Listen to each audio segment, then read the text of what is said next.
Dolls used to be my world. My mother and I don't get along now, but when I was a little girl, the one thing that bonded us together was our mutual love for dolls. There was one in particular that would forever change how I felt about them, and she would become a barrier between myself and my mother. To begin with, it's important to know that my parents were never married. My dad lived in a town about an hour north, and I spent most of my time with him, but during the weekends, I was always with my mother, and she loved garage sales. In fact, she and I went to them together frequently, looking for various dolls, but there was one week that she went without me as I had gone to a friend's birthday party instead.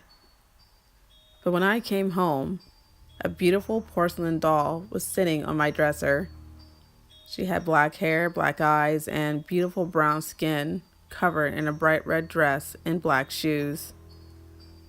It was love at first sight because the doll looked just like me. She was of the older variety, but that didn't matter to me. I immediately grabbed her and picked her up and held her close.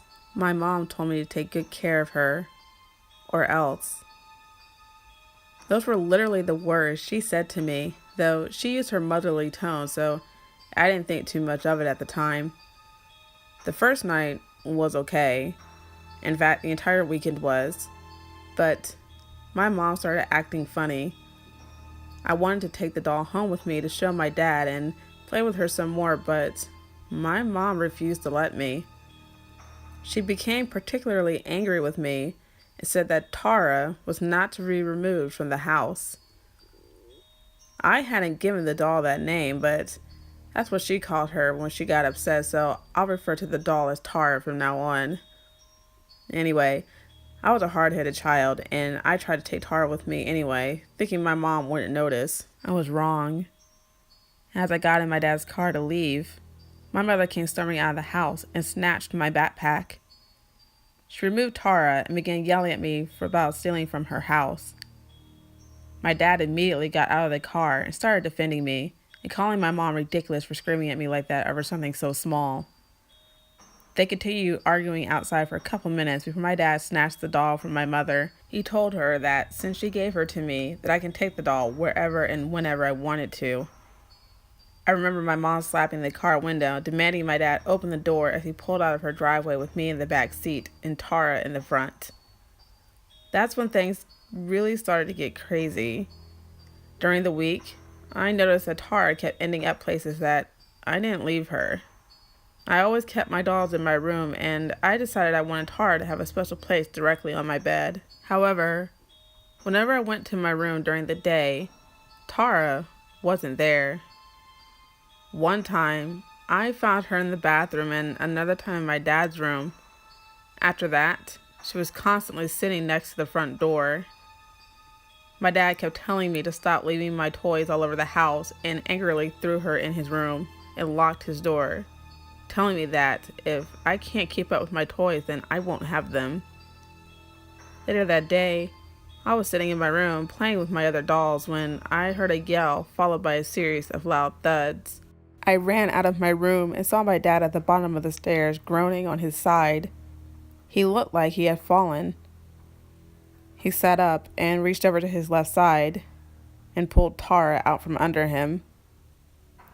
He turned to me and began yelling at me, saying I shouldn't leave things around and shouldn't take things when I haven't earned them back. I told him I didn't take her from his room, nor did I leave her on the stairs, but he didn't believe me. He instead assigned me the task of cleaning the kitchen as a punishment as he walked up the stairs to put Tara back in his bedroom.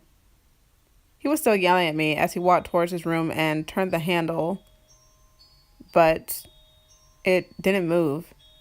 He continued to jiggle it and tried to turn it, but nothing. He reached in his back pocket to take out the key and unlock the door, and when he heard it click, he paused. I asked him what was wrong, but he didn't say anything. I asked again if he was okay, but he told me to just go back to my room and that I didn't have to clean the kitchen anymore. The rest of the day proceeded as normal. Nothing weird.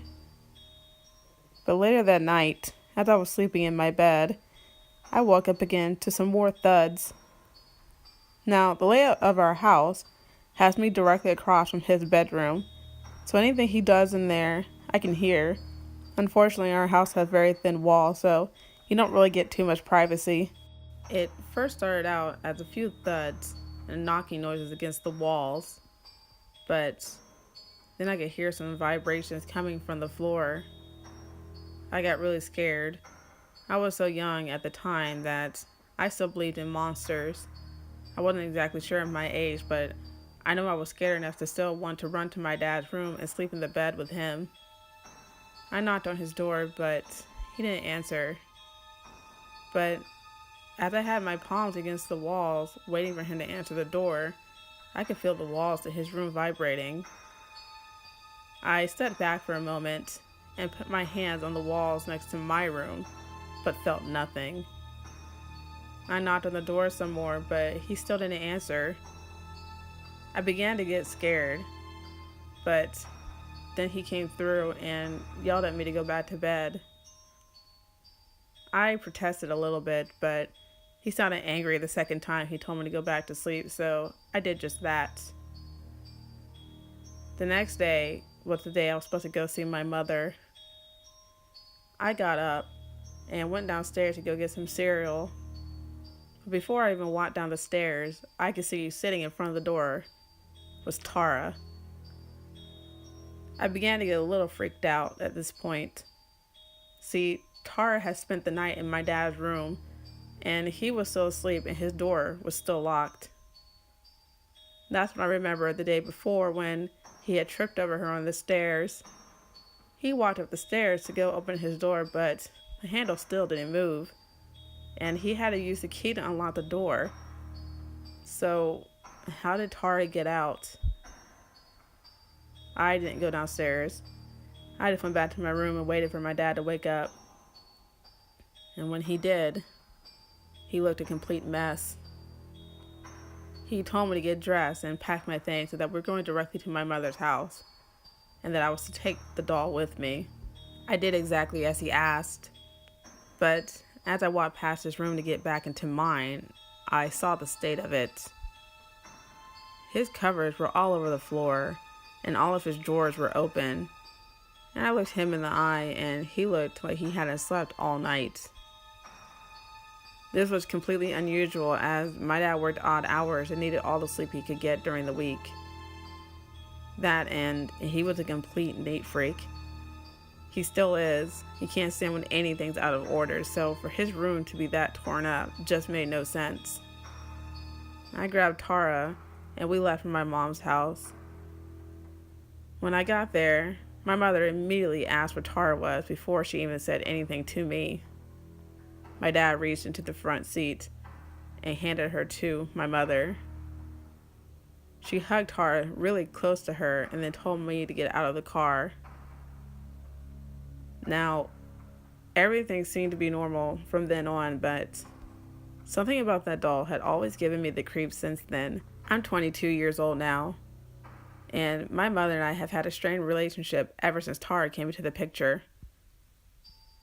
When I first came back with Tara after that week with my dad, I was no longer allowed to play with her. I couldn't touch her. I couldn't be near her. My mom actually has Tara in a special case in her doll room, and I'm not to go in there.